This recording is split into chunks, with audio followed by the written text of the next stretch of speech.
اعوذ باللہ من الشیطان الرجیم بسم اللہ الرحمن الرحیم السلام علیکم ورحمۃ اللہ وبرکاتہ۔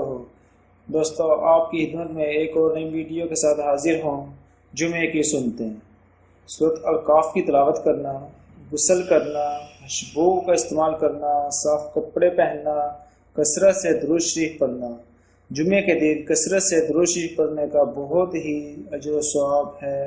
مسواک کرنا، صدقہ کرنا، موشی سے خطبہ سننا، دعا کا خصوصی اہتمام کرنا۔ سورۃ الکاف کی تلاوت کرنے سے رسول اللہ صلی اللہ علیہ وآلہ وسلم نے فرمایا، جس شخص نے جمعے کے دن سورۃ الکاف پڑھی، اس کے لیے دونوں جمعوں کے درمیان نور روشن ہو جاتا ہے۔ اللہ تبارک تعالیٰ سے دعا ہے کہ ہم سب کو سورۃ الکاف کی کثرت سے تلاوت کرنے کی توفیق عطا فرمائے اور ہم سب کو آخرت کی تیاری کرنے کی توفیق عطا فرمائے، آمین۔